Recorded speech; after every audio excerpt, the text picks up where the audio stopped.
하나님의 말씀을 봉독해 드리겠습니다. 마가복음 8장 22절부터 26절까지 제가 봉독을 해 드리겠습니다. 8장 22절부터 26절까지 봉독해 드립니다. 벳세다의 이름에 사람들이 맹인 한 사람을 데리고 예수께 나와 손대시기를 구하거늘 예수께서 맹인의 손을 붙잡으시고 마을 밖으로 데리고 나가사 눈에 침을 뱉으시며 그에게 안수하시고 무엇이 보이느냐 물으시니 쳐다보며 이르되 사람들이 보이나이다. 나무 같은 것들이 걸어가는 것을 보나이다 하거늘 이에 그 눈에 다시 안수하시매 그가 주목하여 보더니 나아서 모든 것을 밝히 보는지라. 예수께서 그 사람을 집으로 보내시며 이르시되 마을에는 들어가지 말라 하시니라. 아멘. 오늘은 소경의 눈을 고치신 예수님이라는 제목으로 함께 말씀을 듣겠습니다. 오늘도 하나님께서 예배드린 우리 성도님들을 만나주시고 생명의 말씀을 통해서 풍성한 은혜를 내려주시기를 축원합니다. 먼저 하나님께 기도드리겠습니다. 사랑이 많으신 하나님 아버지, 오늘도 저희들의 예배를 받으시며 귀한 말씀 주시니 감사를 드립니다. 이 말씀을 통해서 주님의 음성을 들을 수 있도록 전할 때도 들을 때도 성령님이 함께 하시고 도와주시고 바르게 전하고 바르게 듣고 깨달아 실천할 수 있도록 믿음도 더해 주시옵소서. 예수님의 이름으로 기도하옵나이다. 아멘. 오늘은 예수님께서 행하신 이적 중에서 맹인의 눈을 뜨게 하신 사건에 관한 말씀입니다. 예수님께서 벳세다에 오시니 사람들이 맹인 한 사람을 데리고 왔습니다. 그리고 그의 눈에 안수를 해서 볼 수 있게 해달라고 요청을 합니다. 그러자 예수님은 그를 사람들이 많은 곳에서 보란 듯이 자랑스럽게 고치지를 않으시고 그를 데리고 마을 밖으로 나가서 그의 눈에 침을 뱉고 안수하여 고치십니다. 그런데 이 맹인의 치료에서 특이한 것은 다른 경우들은 예수님께서 말씀 한마디로 즉시 고쳐주셨던 데 비해서 이번에는 2번의 안수를 하시고 2단계에 걸쳐서 점진적으로 치료하셨다는 사실입니다. 그러면 왜 다른 사람과 다르게 단번에 고쳐주지 않으시고 2번의 안수를 하시면서 치료를 하셨을까요? 예수님이 능력이 없으셔서 그러셨을까요? 그렇게 하지 않으면 고치실 수 없어서 그러셨을까요? 그런 것이 아닙니다. 예수님께서는 능력이 없으신 것도 아니고 한 번에 치료할 수 없는 분도 아니셨습니다. 다만 사람들을 위해 교훈을 주시고 온전한 믿음을 가지도록 도우시려는 의도가 있으셨던 것입니다. 만일 아무런 교훈도 또는 믿음을 갖게 해주시는 일도 없이 그저 병만 고치고 보내버린다면 그 병에서 고침받은 이 사람에게 무슨 유익이 있겠습니까? 그만큼 주님은 우리에게 중요한 것이 무엇인지를 아셨고 더 좋은 것을 우리에게 주시려는 의도가 있으신 것입니다. 그런데 이 맹인을 2번의 안수로 치료하신 데에는 2가지 영적 상태가 원인이 있었던 것 같습니다. 첫째로는 벳세다라는 마을에 만연되어 있는 불신앙의 분위기를 들 수가 있습니다. 마태복음 11장 20절로 24절에 보면 예수께서 권능을 가장 많이 행하신 고을들이 회개하지 아니하므로 그때에 책망하시되 화 있을진저 고라시나 화 있을진저 벳세다야 너희에게 행한 모든 권능을 두로와 시돈에서 행하였더라면 그들이 벌써 베옷을 입고 제에 앉아 회개하였으리라. 내가 너희에게 이르노니 심판날에 두로와 시돈이 너희보다 견디기 쉬우리라. 가버나움아 내가 하늘에까지 높아지겠느냐 음부에까지 낮아지리라. 내게 행한 모든 권능을 소돔에서 행하였더라면 그 성이 오늘까지 있었으리라. 내가 너희에게 이르노니 심판날에 소돔 땅이 너보다 견디기 쉬우리라 하시니라. 벳세다는 충분한 증거를 보았음에도 불구하고 계속해서 믿기를 거절한 동네였습니다. 그리하여 이미 심판을 선언받을 정도로 완악한 사람들이 있었습니다. 누구든지 하나님의 복음을 거절하고 불신앙 속에서 마음을 완고하게 하는 것처럼 위험한 일은 없습니다. 예수님은 나사렛에서도 사람들이 믿지 않는 태도를 견지할 때 아무 권능도 행하실 수 없었다고 마가복음 6장 5절로 6절에 말씀을 했습니다. 그만큼 한 공동체의 신앙의 분위기는 대단히 중요한 것입니다. 우리 교회는 어떤 신앙의 분위기를 타고 있습니까? 모두가 철저하게 믿고 뜨겁게 헌신하는 신앙입니까? 아니면 의심하고 미지근하고 한 발자국 뒤로 물러나서 구경이나 하는 신앙입니까? 그것도 아니면 주일에는 거룩한 척 예배를 드리고 나서 평일에는 친구들을 만나서 쾌락을 타다니거나 이익을 따라다니는 그런 분위기입니까? 좋은 신앙의 공동체를 만들기 위해서 함께 기도하며 노력해야 될 이유가 바로 여기에 있는 것입니다. 뜨겁게 불타는 신앙인들이 모인 곳에서는 놀라운 성령의 역사, 기적의 역사가 일어나는 법입니다. 둘째로는 맹인 자신의 불신앙을 들 수가 있습니다. 이 맹인은 문제를 안고 있으면서도 신앙이 없는 사람이었습니다. 우선 이 맹인은 피동적인 신앙인이었습니다. 여리고에서 예수님을 만났던 또 다른 맹인 바디메오의 적극적인 신앙과 비교하면 뚜렷하게 구분할 수가 있을 것입니다. 그렇기에 그는 다른 사람의 손에 이끌려왔고 주님의 말씀을 즉각 믿음으로 받아들일 수 있는 그런 상태가 아니었던 거예요. 눈을 뜰 준비, 문제를 해결받을 준비가 되어 있지 않았던 것입니다. 그리고 간절한 마음이 없었습니다. 그러므로 그는 주님을 만났을 때 아무런 요구가 없었어요. 그가 사람들과 나무 같은 것을 표현할 줄 아는 그런 모습으로 보아서 이 사람은 원래부터 맹인으로 태어난 것이 아니라 아마도 사고나 질병에 의해서 눈이 멀게 된 것임을 추측할 수가 있습니다. 그럼에도 그는 다시 눈을 뜨고자 하는 간절한 소망이나 기대나 믿음의 간구가 없었습니다. 이제까지 보면 믿음이 있는 사람들은 주님을 만나면 입을 열어서 무엇이든지 그 소원을 말하는 것이 정상이었습니다. 맹인 바디메오는 주님을 만나기도 전에 소리를 지르면서 구함으로 주님께 인정받는 믿음이 되었습니다. 그러나 이 맹인은 자기를 데리고 온 사람들이 예수님께 구하는데도 정작 자기 자신은 잠잠히 있었던 겁니다. 신앙이 없는 사람의 입은 주님을 만나고도 닫혀 있을 수밖에 없었던 것입니다. 오늘은 예수님께서 이처럼 특이한 과정을 통하여 눈만 치료한 것이 아니라 진정한 믿음을 갖도록 영혼까지 치료하신 사건을 통해서 우리가 어떤 믿음으로 주님 앞에 나아와야 하겠는가를 깨닫고 은혜 받는 시간이 될 수 있기를 원합니다. 첫째로 생각할 것은 예수님께서 맹인의 손을 붙드셨다는 사실입니다. 23절에 예수께서 맹인의 손을 붙잡으시고 마을 밖으로 데리고 나가사 눈에 침을 뱉으시며 그에게 안수하시고 무엇이 보이느냐 물으시니 하였습니다. 자, 이 말씀에서 첫 번째 교훈은 맹인의 손을 붙드시고 마을 밖으로 데리고 나가셨다는 사실입니다. 예수님은 그를 많은 사람들이 보는 앞에서 고치시지 않고 그의 손을 붙들고 나가십니다. 이 사실은 주님의 손에 붙들리는 것이 은혜의 첫걸음인 것을 의미합니다. 간혹 신자들 중에는 예수님이 나의 손을 붙잡으시는 것이 아니라 자신들이 주님의 손을 붙잡고 있는 줄로 알고 그렇게 참 아슬아슬하게 매달려 있는 그런 상태를 볼 수가 있어요. 위급하고 고통스럽고 외롭고 의지할 곳이 없을 때 주님 앞에 나와서 내 힘으로 그의 손에 매달리는 줄로 알고 있는 거예요. 그러니 얼마나 힘듭니까? 그러나 여러분, 오늘 말씀을 자세히 살피시기 바랍니다. 이 맹인은 자신이 주님께 대한 믿음을 갖고 찾아오는 것이 아니라 다른 사람들의 도움을 받아가며 찾아왔어요.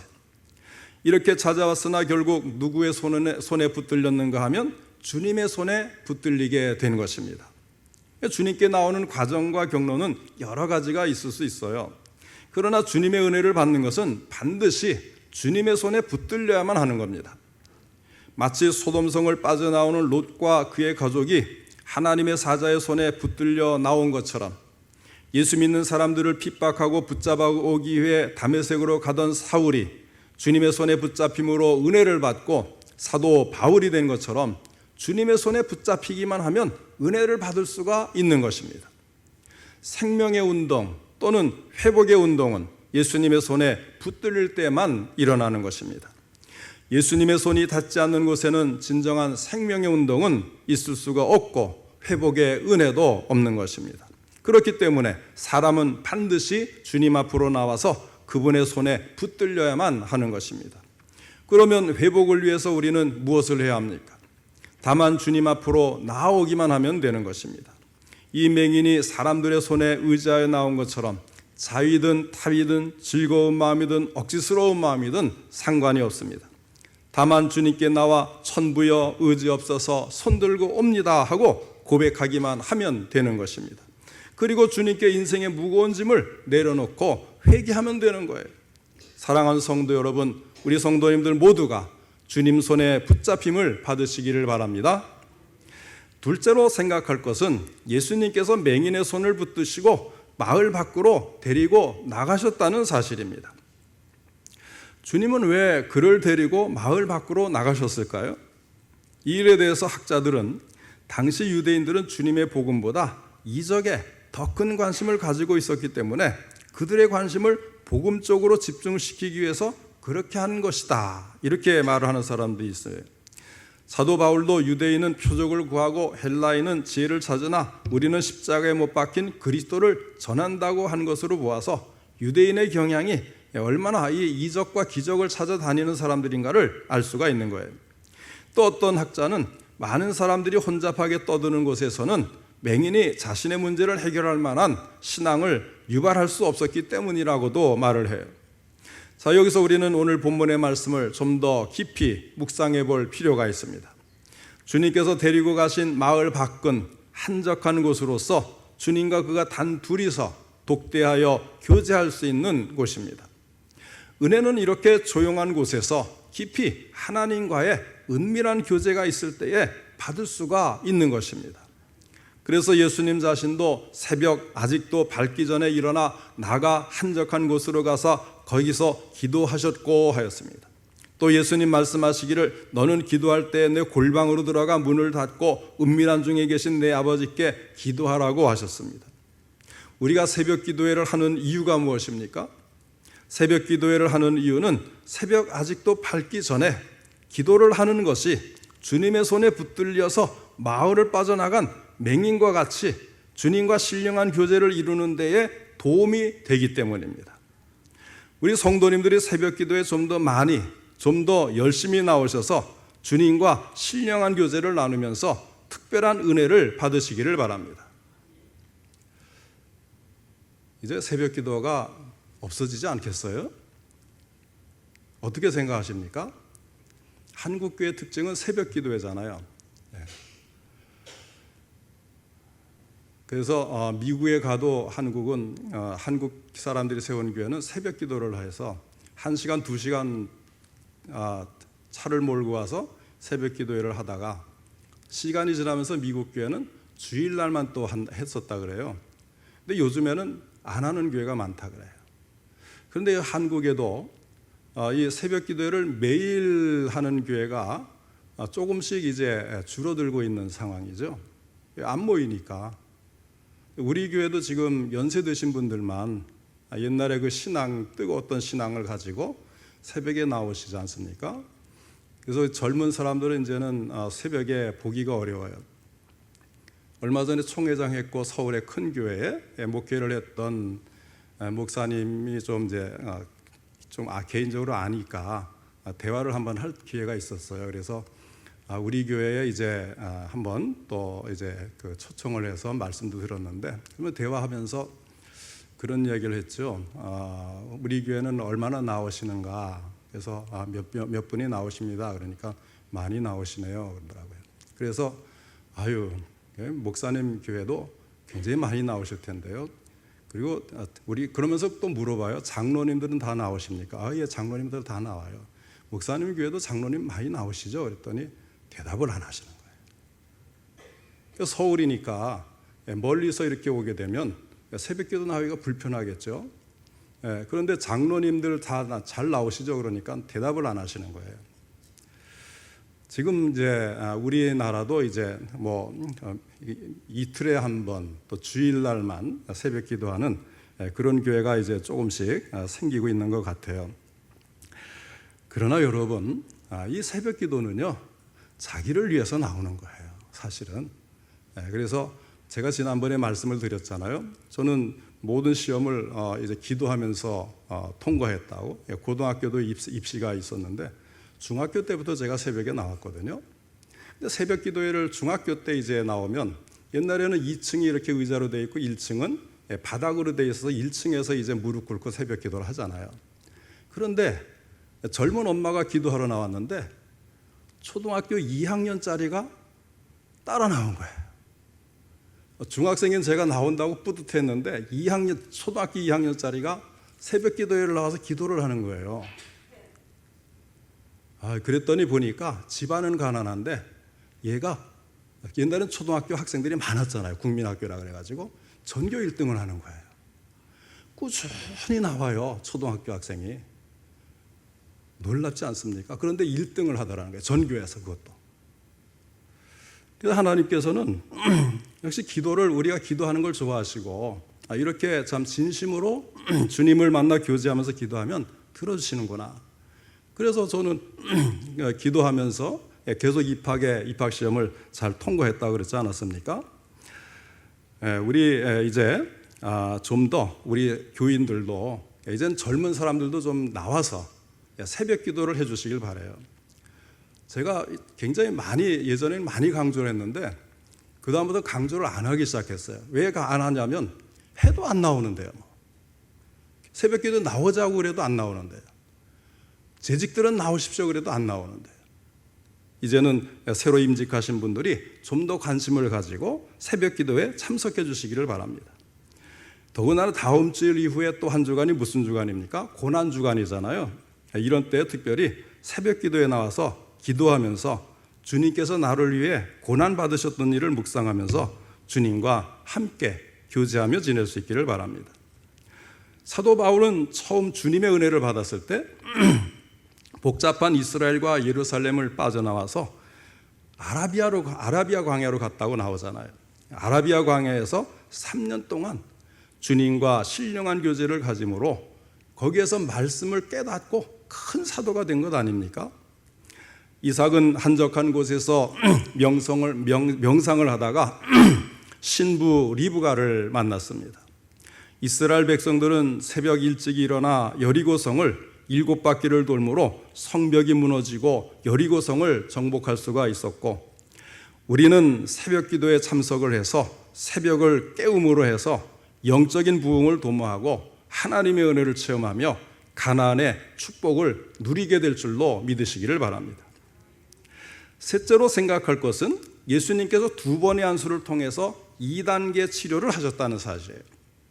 신앙이 없고 준비되어 있지 않은 사람에게 주님은 2단계의 치료를 진행시키셨습니다.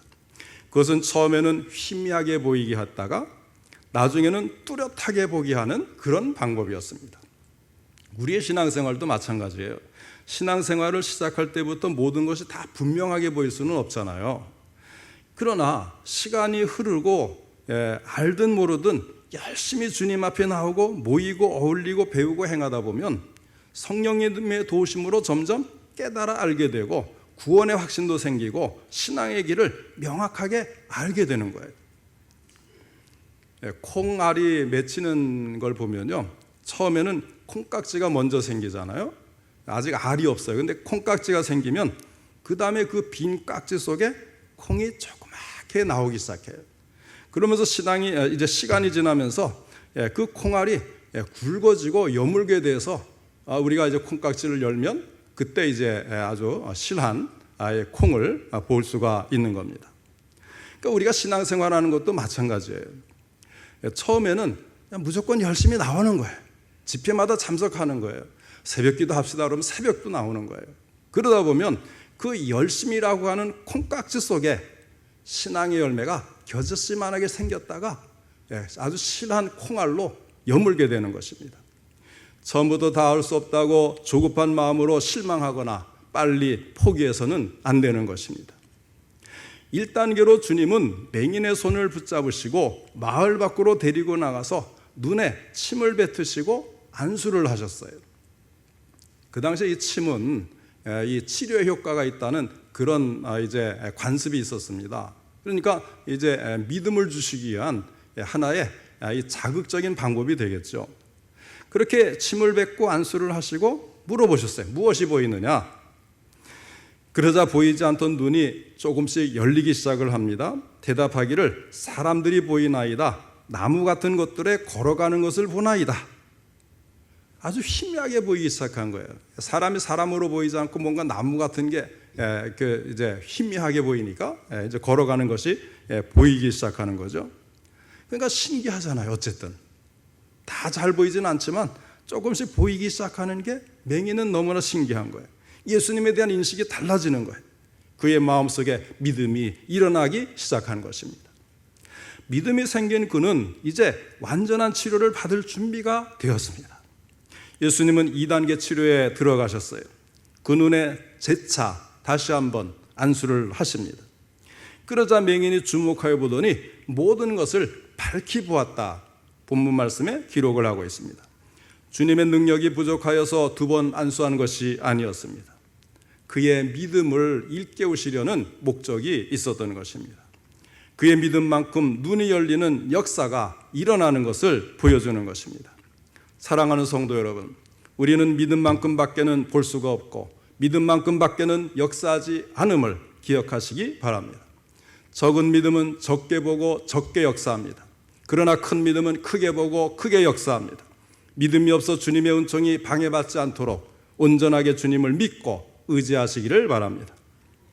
넷째로 생각할 것은 예수님께서 치료를 마치신 후에 마을에도 가지 말라고 하신 사실입니다. 26절 말씀입니다. 예수께서 그 사람을 집으로 보내시며 가라사대 마을에도 들어가지 말라 하시니라. 주님은 왜 그에게 다시 마을로 가지 말라고 하십니까? 마을이 그에게 준 것은 불신앙과 맹인된 것뿐이었습니다. 그러나 그가 참된 만족과 평안과 삶의 기쁨을 발견한 것은 수십 년 동안 살아왔던 마을이 아니라 마을 밖에서 주님과 함께했던 바로 그 순간이었습니다. 그래서 주님은 그에게 몸은 집으로 돌아가지만 마음마저 옛마을 곧 옛생활로 돌아가서 영적으로 흐리고 죄와 시험과 유혹에 넘어지는 추한 모습으로 돌아가지 말라고 하신 것입니다. 이 말씀은 아브라함에게는 내 본토 친척 아비집을 떠나 내가 약속한 땅으로 가라는 것으로 나타났고, 아기 예수님을 만난 동방 박사들에게는 왔던 길로 다시 돌아가지 말라는 말씀으로 나타났고, 출애굽한 이스라엘에게는 애굽을 동경하지 말고 가나안을 사모하라는 말씀으로 임하였습니다. 오늘 우리에게는 세속주의를 경계하고 옛사람으로 돌아가지 말고 거짓과 교만을 버리고 주님의 온전하신과 같이 온전하기 위하여 독수리와 같이 날아올라가는 믿음을 가지라, 그런 말씀으로 나타나고 있는 것입니다. 사랑하는 성도 여러분, 아직 신앙이 무엇인지 잘 모르겠다고 하는 분이 계십니까? 그저 앞이 침침하고 어둡기만 하다고 생각하는 분이 계십니까?